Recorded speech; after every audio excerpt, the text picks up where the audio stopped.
নমস্কার। শ্রুতিপাঠ চ্যানেলের পক্ষ থেকে আমি শিবতোষ চক্রবর্তী বলছি। আজকের বিষয় ধাঁধা। ধাঁধা বা হেঁয়ালি সারা পৃথিবীতে একটি অত্যন্ত জনপ্রিয় লোকসাহিত্য। এই লোকসাহিত্যের অস্তিত্ব সুপ্রাচীন কাল থেকে বিভিন্ন ধর্মশাস্ত্রে, প্রাচীন গ্রন্থ এবং চিত্রাবলীতে আমরা পেয়ে থাকি। মনে রাখা দরকার, ধাঁধা বিশেষ কোনো দেশ বা কালের গণ্ডিতে আবদ্ধ নয়, আর এর ফলেই এর জনপ্রিয়তা আমরা সহজেই অনুভব করতে পারি। পৃথিবীর প্রত্যেকটি দেশে বিভিন্ন ধরনের ধাঁধা বা হেঁয়ালি আমরা পেয়ে থাকি। প্রথমেই ধাঁধা কথাটির শুদ্ধ রূপ হেঁয়ালি, তার উৎসটা আমরা খুঁজে দেখার চেষ্টা করি। সংস্কৃত শব্দ প্রহেলিকা থেকে হিন্দি পহেলি বা বাংলায় হেঁয়ালি এই শব্দটির উৎপত্তি ঘটেছে, যদিও আঞ্চলিক বিভিন্ন ভাষায় এর আরো বিভিন্ন পরিচিতি রয়েছে। ইংরেজিতে রিডল বলতেও এই ধাঁধা বা হেঁয়ালিকেই বোঝায়। আমাদের প্রাচীন ধর্মশাস্ত্র ঋগ্বেদে পাই, সেখানে ধাঁধার আকারেই একটি বৎসরকে দ্বাদশ শলাকা বিশিষ্ট একটি চক্রের সঙ্গে তুলনা করে আমাদের সামনে ধাঁধার আকারেই তুলে ধরা হয়েছে।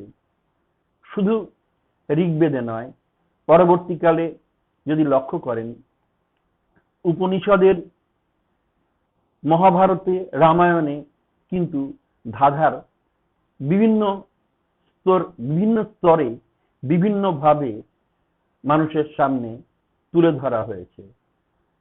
বিশেষজ্ঞদের মত হচ্ছে যে সুপ্রাচীন কালে এই ধাঁধা ছিল প্রকৃতপক্ষে ধর্মীয় যে বিভিন্ন অনুষ্ঠান বা ধর্মীয় যে বিভিন্ন কর্মসূচি তারই অঙ্গ। তবে বর্তমানে ধর্মের সঙ্গে এই ধাঁধার সম্পর্ক খুবই ক্ষীণ হয়ে এসেছে। এখন কিন্তু সাধারণ মানুষের বুদ্ধিমত্তা, উপস্থিত বুদ্ধি এবং তাদের প্রত্যুৎপন্ন মতি, এই বিষয়গুলিকে পরীক্ষা করার জন্যই শৈশব থেকে ধাঁধার উত্থাপন করা হয়। সারা জীবনে কোনো না কোনো ধাঁধার সমাধান করেনি এরকম মানুষ পৃথিবীতে খুব কমই আছে। আর ধাঁধা যেহেতু শিশুদের কাছে অত্যন্ত জনপ্রিয় বিষয়, তাই ছোটবেলা থেকেই তাদের স্কুলে, বিভিন্ন পত্র পত্রিকায় তারা ধাঁধার সম্মুখীন হয় এবং ধাঁধাগুলি সমাধানের চেষ্টা করে আনন্দ পায়। একটা সময় ছিল যখন এই ধাঁধা মানুষের দক্ষতার পরিচায়ক ছিল। রূপকথার গল্পেও পাওয়া যায়, বিভিন্ন ধাঁধা সমাধান করে খুব সাধারণ মানুষ রাজকন্যা এবং রাজত্ব লাভ করেছে। আমাদের মহাভারতে আমরা দেখি, বকরূপী ধর্ম যুধিষ্ঠিরের সামনে যে প্রশ্নগুলো রেখেছিল সেগুলো কিন্তু আসলে এক ধরনের ধাঁধা, এবং সেই ধাঁধার উত্তর না দিতে পারায় যুধিষ্ঠির বাদ দিয়ে অন্যান্য পাণ্ডব ভাইরা কিন্তু প্রাণ ত্যাগ করেছিল। যুধিষ্ঠির তার সঠিক উত্তর দিতে পেরেছিল বলে শুধু ধর্মরাজকে সন্তুষ্টই করতে পারেনি, মৃত ভাইদের প্রাণ ফিরিয়ে আনতে সমর্থ হয়েছিল। বিভিন্ন প্রাচীন মন্দির গাত্রে বিভিন্ন সাংকেতিক চিহ্ন বা সাংকেতিক শ্লোকে এই ধাঁধার পরিচয় আমরা পেয়েছি। আমাদের প্রাচীনতম গ্রন্থ চর্যাপদের প্রায় প্রত্যেকটি পদই ধাঁধার আকারে লেখা, কারণ সহজিয়া বৌদ্ধ সাধকরা যে সাধনা করে তারা যে জ্ঞান বা উপলব্ধি পেয়েছেন, সেগুলিকে কিন্তু তারা সহজ ভাষায় তুলে না ধরে তারা কিন্তু সাংকেতিক রূপকল্পের সাহায্যে তুলে ধরেছেন। এগুলিও কিন্তু এক ধরনের ধাঁধা। চণ্ডীমঙ্গলেও আছে, আমাদের কীর্তিবাসী রামায়ণ মহাভারতেও কিন্তু ধাঁধাকে আমরা পেয়ে থাকি। আবার কোনো কোনো ক্ষেত্রে ধাঁধা সামাজিক বেশ কিছু রীতিনীতি, তারপর শিশুদের মধ্যে যে নীতিগত চিন্তা ভাবনা ফুটিয়ে তোলা তার কাজেও ব্যবহার করা হয়েছে। আবার শুধুই মনোরঞ্জনের জন্য বা শুধুই বুদ্ধিমত্তার পরিচয়ের জন্য ধাঁধাকে বারবার ব্যবহার করা হয়েছে। আধুনিক কালেও কিন্তু আমরা দেখি ধাঁধা আমাদের জীবন থেকে বিচ্ছিন্ন হয়নি। খুব জনপ্রিয় একটি অনুষ্ঠান জি বাংলায় হয়, দাদাগিরি, সৌরভ গাঙ্গুলি যার সঞ্চালক, সেখানেও কিন্তু সৌরভ মানুষকে আনন্দ দেওয়ার জন্য, মানুষের বুদ্ধিমত্তা পরীক্ষার জন্য গুগলি নামে এক ধরনের আধুনিক ধাঁধা প্রয়োগ করেন। এবং এইসব ধাঁধা কিন্তু উত্তর দেওয়ার মাধ্যমে যারা উপস্থিত হন, পার্টিসিপেন্ট যারা, তারা যেমন আনন্দ পান, তেমনি লক্ষ লক্ষ দর্শক এই গুগলি নিয়ে আনন্দ লাভ করেন।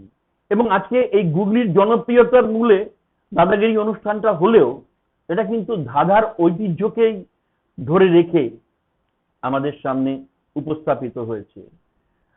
আমরা যদি আজকে প্রাচীন মিশরে যাই, সেখানকার একটি উপকথায় আছে যে সেখানে যে সিংহের দেহ এবং মানুষের মাথা বিশিষ্ট একটি বিশাল মূর্তি রয়েছে, যেটাকে পৃথিবীর বৃহত্তম মূর্তি বলা যেতে পারে, সেই স্ফিংস নাকি একসময় তার সামনে দিয়ে পথিকরা গেলে কিছু প্রশ্ন করত এবং সেগুলি হচ্ছে ধাঁধা। যারা উত্তর দিতে পারত না তারা মৃত্যুবরণ করত। রাজা অয়দিপাককে এরকম প্রশ্ন করা হয়েছিল, সেই প্রশ্নের উত্তর তিনি দিতে পেরেছিলেন এবং তিনি জীবিত ফিরে এসেছিলেন। এই ধরনের ধাঁধার সঙ্গে যুক্ত বহু বহু গ্রন্থ, বহু প্রাচীন উপকথা, রূপকথা ইত্যাদির পরিচয় আমরা পেয়ে থাকি। আমরা ছোটবেলা থেকেই যে সমস্ত সাধারণ ধাঁধাগুলোকে পাই সেগুলি কিন্তু আমাদের জীবনের সঙ্গে যুক্ত। জীবন বহির্ভূত ধাঁধা, ধর্ম গ্রন্থ বা ওই জাতীয় যে সমস্ত সাধনা বা সাধন পদ্ধতি, তান্ত্রিক সাধন পদ্ধতি ইত্যাদির ক্ষেত্রে ব্যবহার করা হয়েছে। কিন্তু শিশু সাহিত্যকে সমৃদ্ধ করার জন্য এই ধাঁধার আকারে, ছন্দবদ্ধ আকারে, ছন্দহীনভাবে বিভিন্ন রকম ধাঁধাকে আমরা আমাদের লোকসাহিত্যের মধ্যে পেয়েছি। সেই হিসাবে কিন্তু ধাঁধাগুলোকে আমরা দুভাগে ভাগ করতে পারি। এক, ছন্দবদ্ধ আকারে তুলে ধরা ধাঁধা, আর হচ্ছে গিয়ে ছন্দহীনভাবে তুলে ধরা ধাঁধা। ছন্দবদ্ধ একটি ধাঁধার উদাহরণ আমরা দিতে পারি। বিধাতা নির্মাণ ঘরে নাহিকো দুয়ার, তাহাতে পুরুষ এক বৈশে নিরাহার। যখন পুরুষ বর হয় বলবান, বিধাতা সৃজন ঘর করে খান খান। এটা কিন্তু চণ্ডীমঙ্গলের একটা প্রাচীন ধাঁধা। কি বলেছে? যে বিধাতা এমন একটা ঘর নির্মাণ করেছেন, তাতে এক পুরুষ বা একটি জীব বাস করছে। সেই জীব যখন বলবান হয়ে উঠল, তখন বিধাতা কিন্তু তার সেই ঘরটাকে খান খান করে দিল। কি সেটা? একটু ভাবুন তো। খুব সহজ উত্তর, এটা হচ্ছে ডিম। কারণ ডিমের মধ্যে যে প্রাণীটি থাকে, প্রথম থাকে দুর্বল। যখন সেই প্রাণীটি সেই ডিমের মধ্যে থেকে থেকে পরিণতি লাভ করে, পূর্ণাঙ্গ প্রাণীতে পরিণত হয়, তখন কিন্তু ওই ডিম খান খান হয়ে ভেঙে যায়, প্রাণী থেকে বেরিয়ে আসে। দেখুন, কয়েকশো বছর আগে, 500 বছর আগে রচিত চণ্ডীমঙ্গলের মধ্যে কিন্তু আমরা এই ধাঁধাটি পেয়ে থাকি। আবার এমন অনেক ধাঁধা রয়েছে যেগুলো যেমন যেমন আমরা এই গুগলিগুলির কথা বলতে পারি। এগুলো ছন্দবদ্ধ আকারে নয়, এগুলো কিন্তু গদ্যাকারী রচিত হয়েছে। এই ধরনের ধাঁধা আমরা আমাদের জীবনে অনেক সময়তেই, অনেক ক্ষেত্রেই আমাদেরকে জিজ্ঞাসা করা হয়, আমরা হয়তো তখনকার মতন উত্তর দিতে পারি না, পরে হয়তো ভেবে বের করতে পারি। আগেকার দিনে বিবাহ বাসরে দেখা যেত জামাইকে, নতুন জামাইকে এই ধরনের ধাঁধার প্রশ্নের উত্তর দিতে হতো সারাসারি, বা তাদের যে তাদের সঙ্গে রসিকতা করার মতো যারা ছিল, সেই ঠাকুমা দিদিমা, তারা কিন্তু এই ধরনের ধাঁধা তাদের সামনে তুলে ধরতেন এবং জামাইরা সেগুলি সমাধান করতে পারত। যারা করতে পারত তারা প্রশংসা কুড়াতো, যারা করতে পারতো না তারা তাদের কাছে উপহাসের পাত্র হয়ে উঠত। তবে ধাঁধা আমাদের অনেক ক্ষেত্রেই আমাদের যে মস্তিষ্কের যে জড়তার ভাব তা কাটিয়ে তোলে, আমাদের বুদ্ধিমত্তাকে আরো তীক্ষ্ণ, আরো সুন্দর করে তোলে। ধাঁধা কিন্তু লোকসাহিত্য হিসাবে শুধু নয়, বর্তমান যুগে আমাদের যে যান্ত্রিক কারণে, যান্ত্রিক জীবনে আমরা যখন মানসিক ক্লান্তিতে ভুগি, তা থেকে কিন্তু বাঁচার জন্য গুগলি বা এইসব ধাঁধার সমাধান আমাদেরকে মুক্তির স্বাদ এনে দিতে পারে। আমি একটা ধাঁধা তোমাদের সমাধান করার জন্য দিলাম, সেটা হলো সাগরেতে জন্ম আর লোকালয়ে বাস, মায়ের ছুলে পুত্র মরে, এ কি সর্বনাশ। বুঝতে পেরেছ? এই ধাঁধাটির উত্তর তোমরা যারা দিতে পারবে তারা কমেন্ট বক্সে উত্তর লিখে পাঠাও। খুব সহজ ধাঁধা। আজ এই পর্যন্ত, আবার অন্য ভিডিওতে দেখা হবে। যাদের এই ভিডিও ভালো লাগবে তারা অবশ্যই লাইক করবে, শেয়ার করবে এবং অনেক অনেক সাবস্ক্রাইব করবে।